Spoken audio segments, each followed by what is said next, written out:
Yeah, hi YouTubers, this is Chainsaw Man again, just to give you a little bit of a video on doing your Raker height. So if we look in the video where the 200mm mark is, the gap at the lowest end, which is right here, is about 1.45mm. So that's the distance from the bottom of the tooth to the top of the edge of the ruler. And on the other side where the raker is, that gap is about 0.65 of a millimetre. So as we start to file this tooth down, you can see that because of the slope of the tooth, that eventually that the ruler edge would touch the raker, and then you wouldn't be sort of cutting any timber, would you? So what you need to do every now and then, you don't need to get a ruler, but you could if you wanted to, like that, and lay it on top and check. But there is a little tool, so, and it's made by Stihl, and it's also made by various other manufacturers, but very simple to use. So I'll get that tool out at the moment, and we'll just check this raker height. This is a brand new chain, never used, so we'll just do that now. Okay, so this is a little tool made by Stihl. Okay? All different measurements on it. Measurements for the when you're using your file.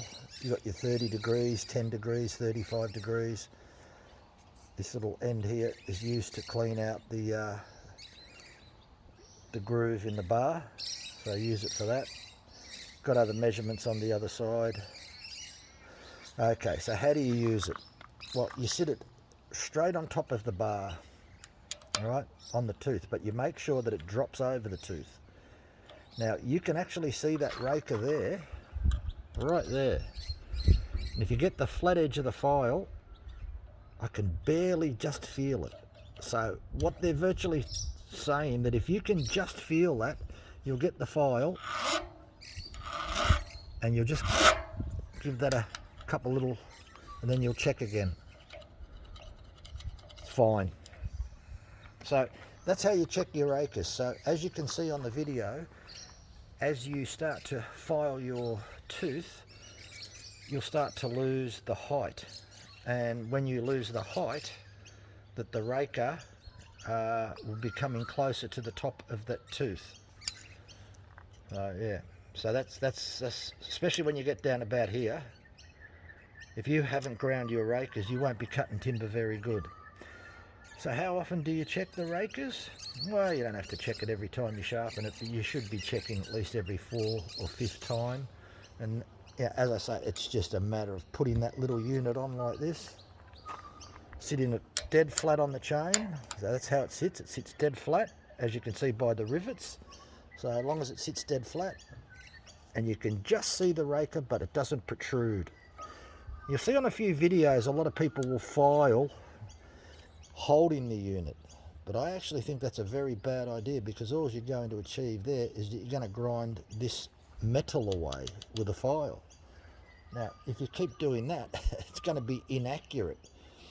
So the best way to grind your rakers or file your rakers is that you just use the gauge to say, hey, it's protruding out a little bit, like here's an exaggeration. So you know, if you were to put it on and you said, oh wow, look at that, it's sticking out, then take it off, file it, put it back on and check it again. It doesn't take much. And if it takes about 3 or 4 files, you could pretty much guarantee that every other rake is going to be filed at least 3 times or 4 times, whatever the first one was.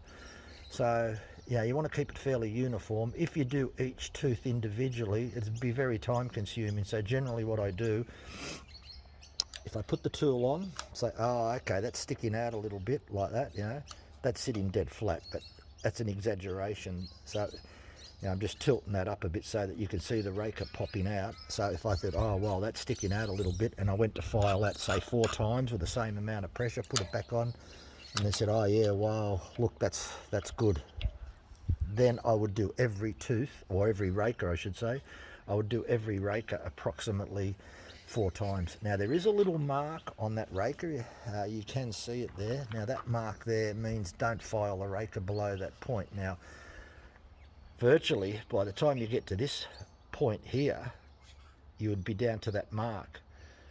So just to recap, if you're to sit a straight edge on top like that, you'll find that the gap again down this end is about 1.4 millimeters, and the gap between the raker and the top edge is about 0.65 millimeters. So that's the gap. Look, you could file them down. Still wouldn't recommend it. They'll probably tell you that, oh no, keep them at 0.65, but look, I'll get my rakers down to a millimeter below. What generally tends to happen is that the saw might be a little bit more bouncy, but it depends. Like, say for argument's sake, I've got a fairly large chainsaw and it's got a 20-inch bar on it, and I put an 18-inch bar on it. Well, I could grind my rakers down a little bit, just under a mil. So if you grind your rakers too much, it'll tend to really bog in and really be aggressive into the timber. So yeah, if you've got soft timber, you could probably go a little bit deeper on your rakers. If you've got real hard timber, you probably don't want to go as deep on your rakers, so you don't want to really catch in and bog down. So it's probably up to you how much you grind your rakers, but if you stick with the manufacturer's guidance, you can't go wrong. So 0.65 is what still recommend, and I haven't really checked a lot of the other manufacturers, but I would imagine it's probably the same. So anyway, thanks for watching, and I hope you enjoyed the video.